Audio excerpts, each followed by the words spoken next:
it. Diana Barry did not, as her parents did not intend to send her to Queen's. This seemed nothing short of a calamity to Anne. Never, since the night on which Minnie May had had the croup, had she and Diana been separated in anything. On the evening when the Queen's class first remained in school for the extra lessons, and Anne saw Diana go slowly out with the others, to walk home alone through the birch path and violet vale, it was all the former could do to keep her seat and refrain from rushing impulsively after her chum. A lump came into her throat, and she hastily retired behind the pages of her uplifted Latin grammar to hide the tears in her eyes. Not for worlds would Anne have had Gilbert Blythe or Josie Pye see those tears. "But oh, Marilla, I really felt that I had tasted the bitterness of death, as Mr. Allen said in his sermon last Sunday, when I saw Diana go out alone," she said mournfully that night. "I thought how splendid it would have been if Diana had only been going to study for the entrance too. But we can't have things perfect in this imperfect world, as Mrs. Lynde says. Mrs. Lynde isn't exactly a comforting person sometimes, but there's no doubt she says a great many very true things.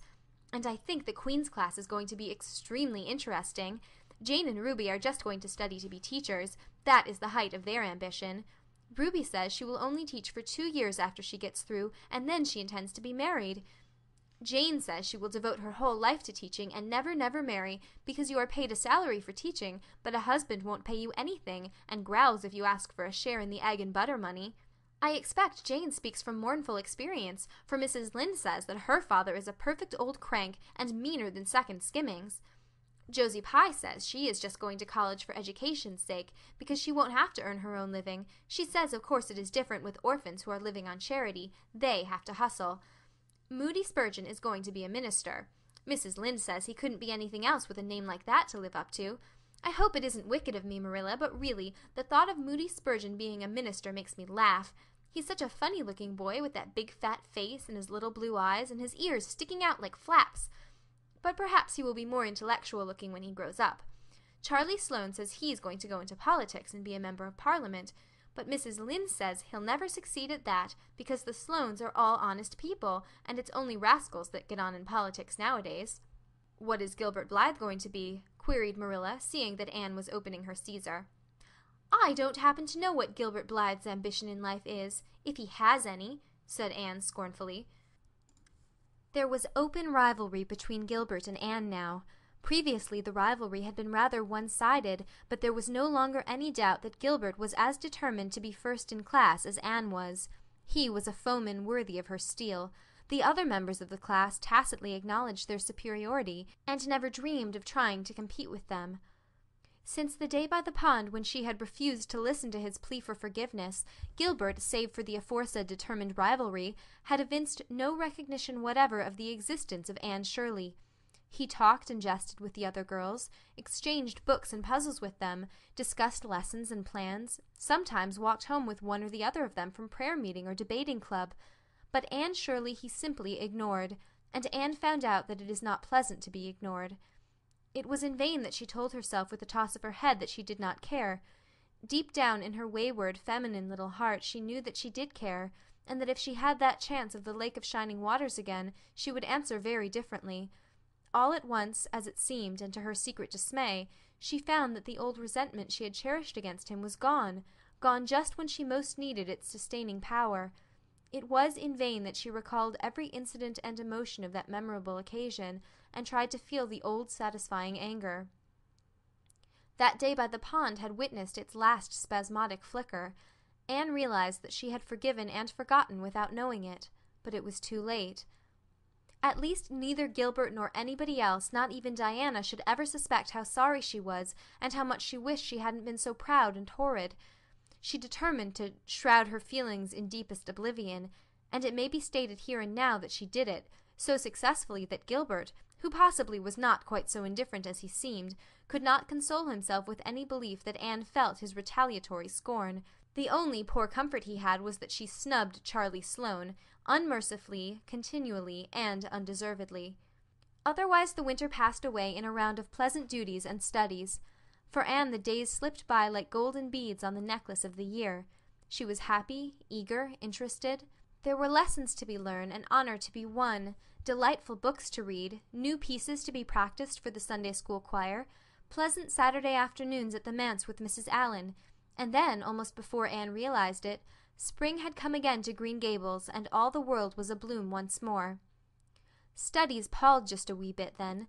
The Queen's class, left behind in school while the others scattered to green lanes and leafy woodcuts and meadow byways, looked wistfully out of the windows, and discovered that Latin verbs and French exercises had somehow lost the tang and zest they had possessed in the crisp winter months.